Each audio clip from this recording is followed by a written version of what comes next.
consegue manter, se não a sua maneira e a qualidade de jogar, pelo menos não a intensidade. Me corrija, André. Acho que não a intensidade, mas a verticalidade estava ali em campo. É a personalidade. O que para mim é principal no time do Botafogo hoje é a ideia de jogo e a maneira como o Botafogo pretende ser melhor do que o seu adversário. E aí, ao longo do trecho da carreira do Arthur Jorge aqui no Brasil, que ainda é pequeno, esse também é um trabalho que está no início. A gente já viu diversas circunstâncias com problemas diferentes, escalações, jogadores indisponíveis. O Tiquinho teve um problema na família dele, infelizmente perdeu o pai, a gente manda os nossos sentimentos a ele. E às vezes é por lesão, às vezes por cartão. E o Botafogo mantém, principalmente na sua forma de atacar, um nível de periculosidade para o adversário que não é comum no futebol brasileiro. Se não me engano, é o time que menos precisa de finalizações para fazer um gol até agora. Nós estamos indo para a rodada 10, certo? Precisa de ao redor de 6 finalizações para fazer um gol. Hoje foi mais eficiente do que isso até. No final do jogo. Hoje foram 14 finalizações, 2 gols, mas tá meio nessa média. Tinha feito 2 com 9 finalizações, alguma coisa assim. Depois até acabou chutando mais, não fez mais. E tem jogadores que contribuem realmente com uma parcela que também é anormal, né? O que o Júnior Santos faz hoje no time do Botafogo é uma coisa séria, para a gente aplaudir. Nem sempre com brilho, mas sempre com o caráter e sempre com o potencial decisivo que ele mostrou. Então, no jogo de hoje a gente viu isso mais uma vez. O Grêmio não fez uma partida ruim. Não achei que o Grêmio jogou mal. Não achei que o Grêmio jogou mal. Então é mais uma partida que o Grêmio perde, mas o desempenho não merece tantas críticas quanto, né, quem não viu o jogo pode imaginar. Mas o Botafogo realmente hoje é um time difícil. É um problema para os adversários de diferentes maneiras. E a gente fala muito dos homens de frente do Botafogo, né? O Júnior Santos é um cara que merece destaque pela temporada. O Luiz Henrique, quando vai bem, faz diferença. O Oscar deu Romero. um belo passe, né, o Luiz Henrique? Mas eu queria destacar um outro jogador que, para mim, faz um campeonato espetacular no Botafogo, que é o Marlon Freitas. O Marlon vem jogando muito bem. E hoje a bola que ele enfia para o Cuiabano marcar o primeiro gol do Botafogo, e o Cuiabano não comemora, ele veio do Grêmio pro Botafogo, ela é belíssima. Então, assim, além da verticalidade, além dessa agressividade que o Botafogo tinha no ano passado, no primeiro turno, e parece retomar em níveis mais evoluídos para a atual temporada, para esse primeiro turno de agora, a característica de um time com meio campo muito forte, muito físico, impositivo, com volantes, sem meia, né? O meia era o Oscar Romero, que joga mais à frente. Hoje com 3 volantes, com o Marlon, com o Tietê e com o Gregory, isso também volta a aparecer. E jogadores que vão jogando, né? E no caso do Marlon, ele é um termômetro desse meio campo, um cara que comanda o meio campo do Botafogo. Mais uma vitória com o DNA. O Botafogo tem vencido a maioria dos seus jogos de uma maneira muito própria, né? Então é um time que constrói uma identidade, que resgata o que tinha no ano passado e mostra sinais de evolução seguindo um DNA, seguindo uma identidade do jogo. E é muito curioso porque a gente olha amplamente para o Botafogo e nos últimos meses o olhar sobre o projeto do Botafogo, a opinião pública, né? Os comentários como um todo, as pautas, elas ficaram muito direcionadas às atitudes do dono da SAF do Botafogo, que é o John Textor, né? Aos destemperos, aos devaneios, às acusações e tudo mais. Mas se a gente olhar para os méritos técnicos, para as tomadas de decisão da SAF do Botafogo, é algo de muito interessante. É um trabalho que tem um norte. O Botafogo sabe que tipo de time ele quer construir, seja em montagem de elenco ou nas escolhas de comissão técnica. E eu acho isso interessante. E o Botafogo hoje colhe os frutos das boas escolhas que vem fazendo.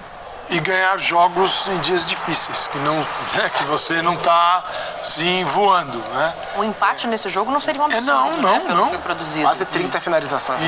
Então, assim, e aí o Botafogo está fazendo isso, né? Assim, e é legal porque é inevitável olhar para 2023. E não para os piores momentos, mas para os melhores momentos do Botafogo. É claro que tem um outro fator que chama a atenção. Em 2023, isso era uma grande novidade, ver o Botafogo líder e tal. Você falou, o que está acontecendo no Brasileirão? Olha o Botafogo, depois do estadual, que não foi uma maravilha. Esse ano, você já não pensa assim, porque você já vem com aquela ideia do Botafogo, do rendimento de 2023, dos melhores momentos e não dos piores momentos, quando houve uma queda generalizada no segundo turno, né? E o que o botafoguense espera é que isso não aconteça.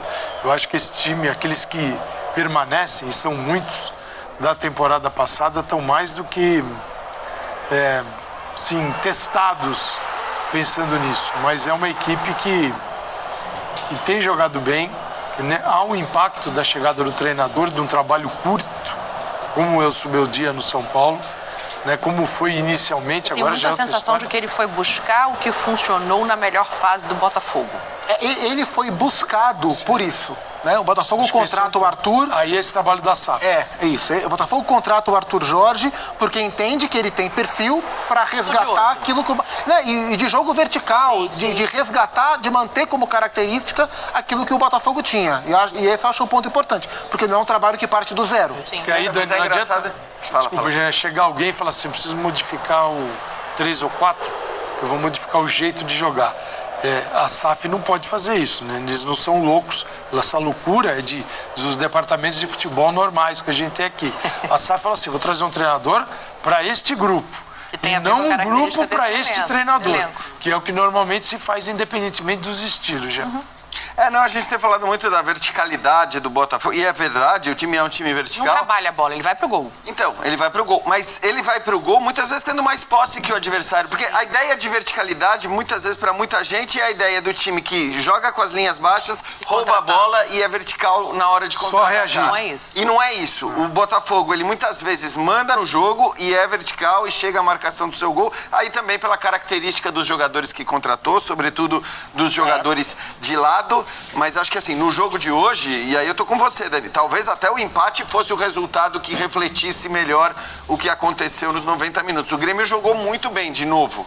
Eu digo de novo porque o Grêmio já tinha jogado bem contra o Flamengo e tinha sido derrotado. Foi derrotado novamente. Se a gente pegar número de finalização, dá 15 para o Grêmio, 14 para o Botafogo. A posse um pouquinho maior para o Botafogo, mesmo com esse jogo vertical.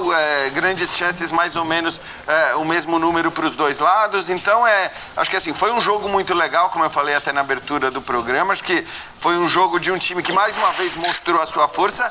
Aí a gente está vendo... só para ilustrar o que você está dizendo, mostrando o número de finalizações no alvo ali, ações na área rival. Mas pode continuar. Eu acho que os números dizem, né? Quer dizer, mostram isso que a gente está falando. Podia ter sido um jogo para empate e tudo mais, mas aí entra também a qualidade dos jogadores do Botafogo, porque hoje o Botafogo não é só o time organizado.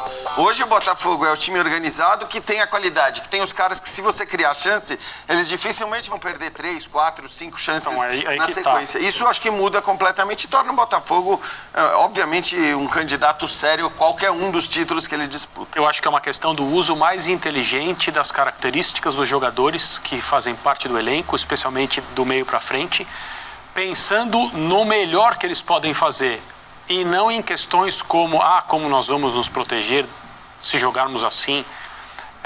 Sabe, do mesmo jeito que existem os advogados do não, que são aqueles em que toda e qualquer questão, não, melhor não.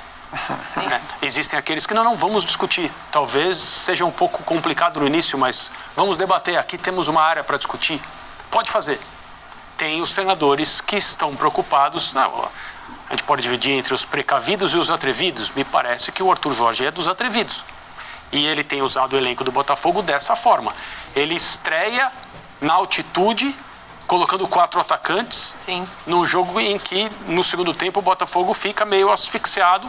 Talvez porque ele, vindo de onde vem, não tem nenhuma referência sobre como fica. Não, acho que ele nunca tinha visto a altitude de perto. E por mais que digam para ele, olha, ele tem que passar por isso para entender, para aprender. Isso faz parte do aprendizado de trabalhar nessa parte do mundo.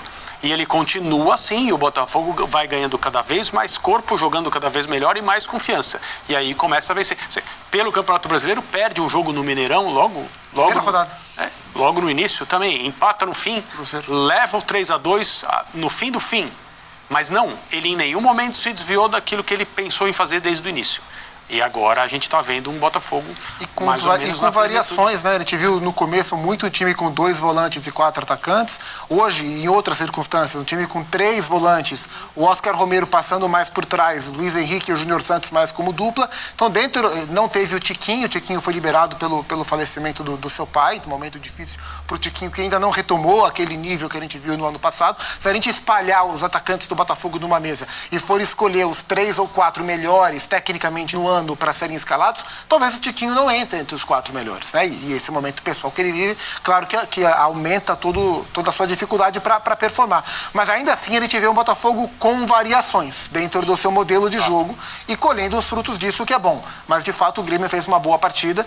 O Grêmio está lá embaixo, né, no campeonato. Jogos a menos, Jogos a menos, e os jogos a menos a gente não sabe quais serão os resultados, mas a própria pontuação do Grêmio, ela não condiz com o futebol que o Grêmio vem jogando em boa parte desses jogos. Então, é um time com vocação ofensiva, que vem sofrendo com desfalques por Copa América e por contusão. Também o Diego Costa, que é o único centroavante que o Grêmio tem pronto para jogar, está machucado. Soteldo e Vila Sante estão convocados. Então, assim, hoje o Gustavinho voltou. Muito bom que esse menino jogue. É um menino com muito talento, ele de um lado, o Pavão do outro.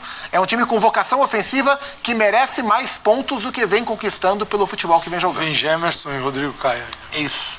O Rodrigo Caio, tecnicamente, é o melhor de todos os nomes que estão ali, né? Vamos ver como é que ele Uma vai grande estar interrogação, né? fisicamente. Acho que essa é a grande questão do Rodrigo Caio.